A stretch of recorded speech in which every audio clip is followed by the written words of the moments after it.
শ্রবণং কীর্তনং বিষ্ণু স্মরণং পাদসেবনম অর্চনং বন্দনং দাস্যং সখ্যমাত্মনিবেদনম ইতি পুংসার্পিতা বিষ্ণু ভক্তিশ্চেন্নবলক্ষণা ক্রিয়েত ভগবত্তথা তন্মন্যেধিতমুত্তমম। কলিযুগ পাবনাবতার শ্রী শ্রী গৌরাঙ্গ মহাপ্রভুর পরম অন্তরঙ্গ পার্ষদ শ্রী শ্রী গৌড়ীয় বৈষ্ণবাচার্য বর্য পরম পূজ্য পাদ শ্রীমৎ জীব গোস্বামী চরণ, তার শ্রী শ্রী ভাগবত সন্দর্ভের দার্শনিক ব্যাখ্যা, শ্রী ভক্তি সন্দর্ভে সাধন ভক্তির অভিদেয়ত্ব বর্ণন প্রসঙ্গে সর্বশাস্ত্রের সার যে এই নবধা সাধন ভক্তি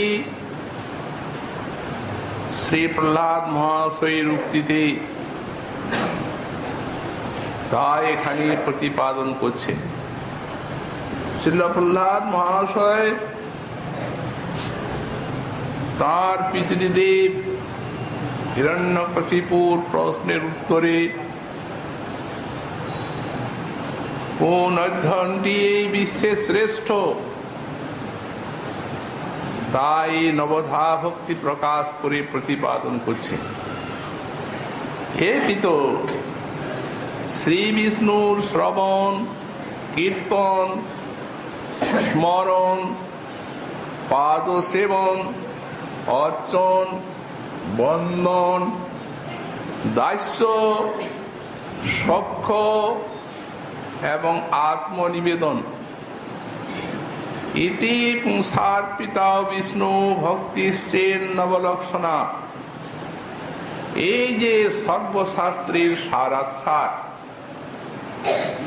নবধা সাধন ভক্তি, যদি কোনো মানব সাক্ষাৎ ভাবে অর্থাৎ কর্মার্পণ রূপ ব্যবধান যাতে নেই, শুদ্ধ এই নবধা ভক্তি যারা ভগবানই অর্পণ করে আর তাঁদের দ্বারা কৃত হন, সেই তাঁদেরই অধ্যয়নকে এই বিশ্বে আমি শ্রেষ্ঠ বলে মনে করি। আমরা গতকাল এই শ্লোকের ব্যাখ্যা প্রসঙ্গে শ্রবণাঙ্গ ভক্তি যথামতি ব্যাখ্যা করেছি। শ্রীল গোস্বামী পাদের ভাগবতীর ক্রমসন্দর্ভ টিকার অবলম্বনে শ্রবণাঙ্গ ভক্তিটিকে নবধার প্রথমেই রাখা হয়েছে। এর অভিপ্রায়টি গোস্বামী পাদ ব্যক্ত করেছেন ক্রমসন্দর্ভ টিকাতে, যে শৈব আদ্যত্বার নবধা ভক্তির মধ্যে এই শ্রবণাঙ্গটিকে প্রথমে রাখা হলো। কেন বললেন? অন্যান্য সব ভজনাঙ্গগুলির এই আদ্য মুখ্য হলো এই শ্রবণাঙ্গ ভক্তি, এটি দ্বার। যে কোনো ভজনাঙ্গে মানবের প্রবৃত্তি আগে সাধুমুখী শ্রবণ,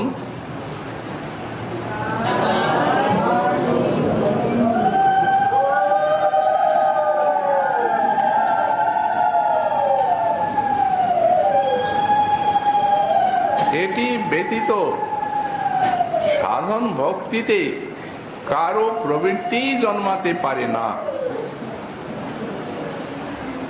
এবং শ্রেষ্ঠতার্চ কেবল যে এটি এই নবধা ভক্তির আদ্য তাই নয়, কিন্তু এটি শ্রেষ্ঠ।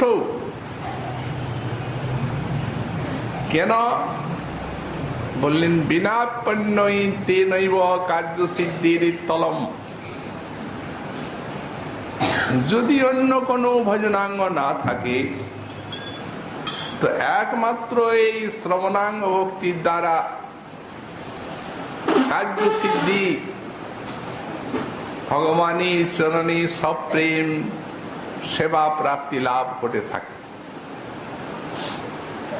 গতকাল আমরা বলেছি যে শ্রবণের মধ্যে ভাগবত শ্রবণ পরম শ্রেষ্ঠ। মাদি শ্রীপদ সনাতন গোস্বামী চরণ বললেন, তজ্ঞাপকম ভজো ভাগবতাদি শাস্ত্রম লীলা কথা ভগবত শৃণুতত্ত্বনিত্যম তায়েব কর্ণ বিবরেণ প্রণয়াৎ প্রবিষ্টা সত্য পদ ভগবত প্রবন্তি দাতুম। ভাগবত হচ্ছেন এই সাধন ভক্তির জ্ঞাপক। তজ্ঞাপকম অশেষ বিশেষ প্রকারে সিদ্ধান্তের দ্বারা বিবিধ সব ভক্তের চরিত্রের দ্বারা শ্রী ভগবানের মধুময়ী লীলার দ্বারা এই ভাগবত এই নবধা ভক্তিকে জ্ঞাপন করেছে। এই জন্য একে বলা হচ্ছে তজ্ঞাপকম, ভক্তির জ্ঞাপক।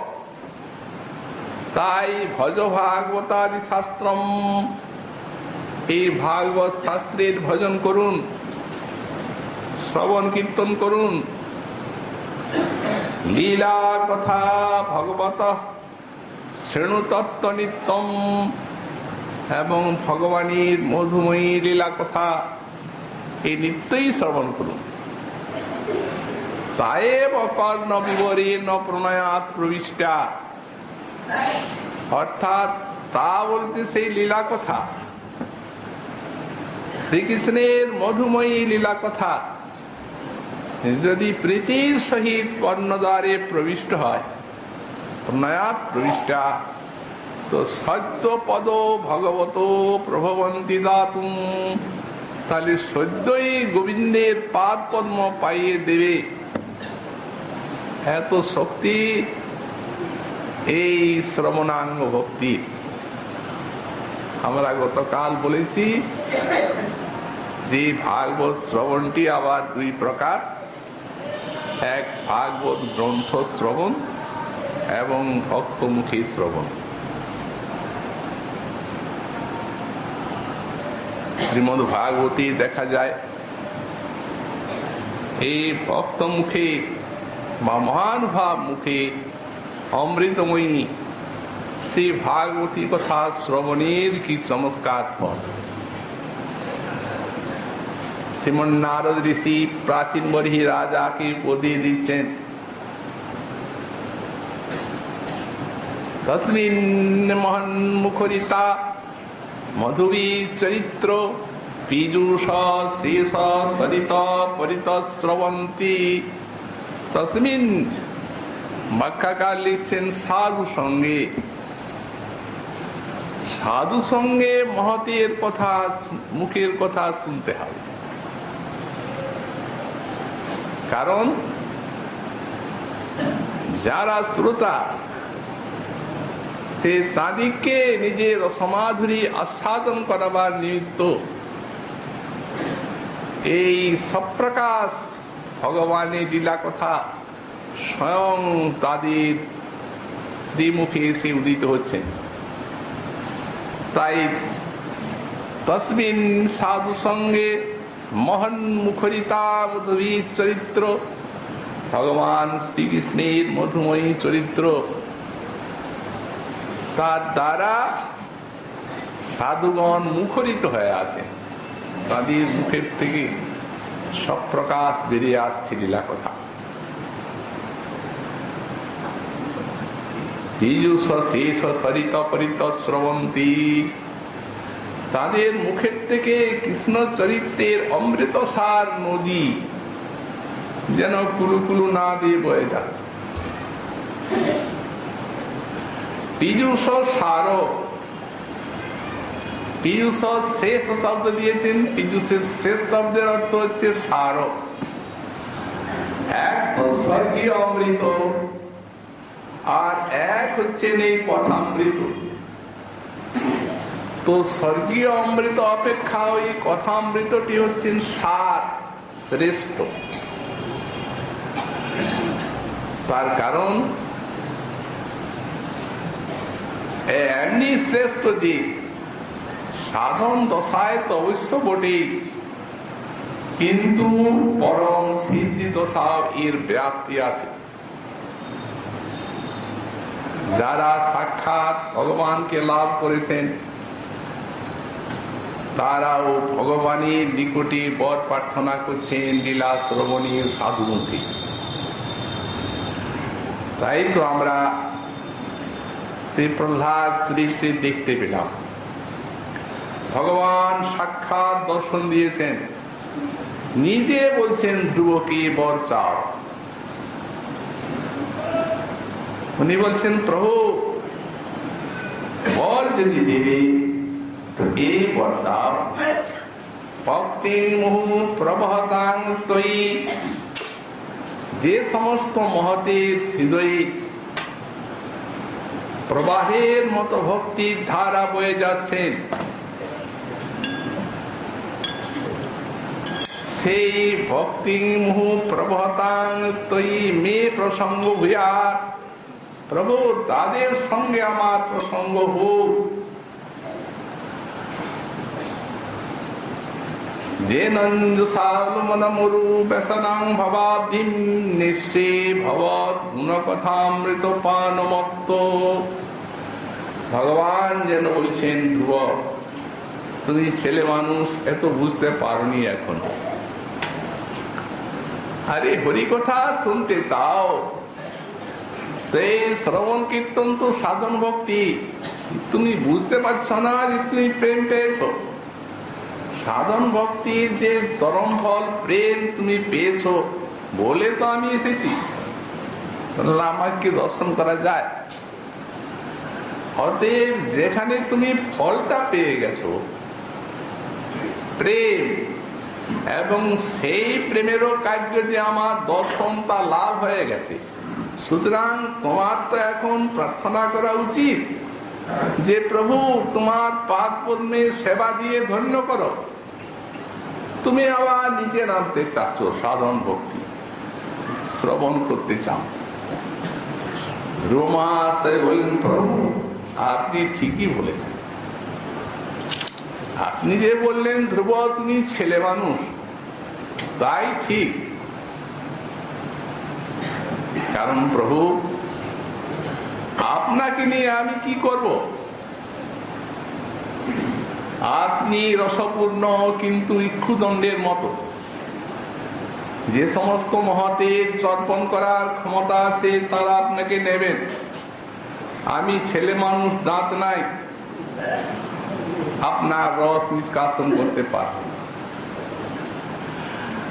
আর আপনার সেই মহতের যদি সঙ্গ পাই তো তারা হচ্ছেন ইক্ষু রস নিষ্কাশনের যন্ত্রের মতো।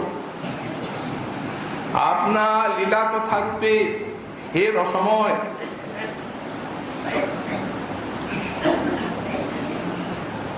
আপনার রসটিকে নিষ্কাশন করে আর আমায় খাইয়ে দেবেন। ইক্ষুদণ্ডের রস নিষ্কাশন করে যন্ত্রের দ্বারা, আর পান পাত্রে যদি একটি বালককে দেওয়া যায় আর অসুবিধা নেই। তো তেমনি এই সাধু মহতের মুখে হরিকথা শ্রবণ সাক্ষাৎ রস। ভগবান বলছেন দেখো ধ্রুব, আচ্ছা ঠিক আছে, আমি বলছি কি যে হরিকথাও তুমি ভালোভাবে শুনতে পারবে না। এই সংসারটা এমন জিনিস, সংসারে থাকলে হরিকথা শোনার মহতের মুখে শ্রবণ হলো, তখন কাজ পড়লো, যাওয়া হলো না। যদিও বা জোর করে গেলেন, মহতের কাছে হরিকথা শুনছেন, মন পড়ে আছে সেই কাজে, শোনার হলো না। অতএব শোনো, তুমি আমাকে না দিবে না নাও, হরিকথাই শুনো, কিন্তু আমি বলছি তুমি সংসার মুক্তিটা চেয়ে নাও। তার উত্তরে বললেন যে নন্দসুল মনমুরু বেসনম ভবাব্দিম, হ্যাঁ প্রভু আপনি ঠিকই বলেছেন, এই সংসার সাগরটি উরু বেসনম, অনন্ত দুঃখ তরঙ্গে তরঙ্গাই, ঠিক কথা। কিন্তু প্রভু আমরা সংসার মুক্তি চাইব না কেন? সংসার মুক্তি তো আমাদেরকে চাইবে, আমরা আর ওকে চাইব কেন? দৃষ্টান্ত দিয়েছেন,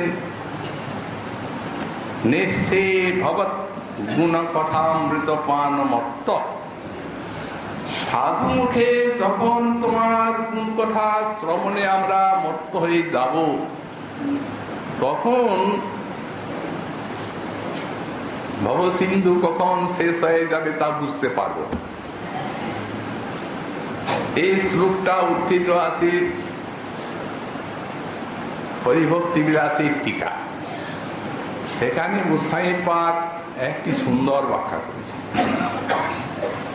বলছেন এক ব্যক্তি সন্ধ্যার প্রাককালে খুব মদ খেলো, মাতাল, মদ খেয়ে মদের বিক্ষেপে চলছে,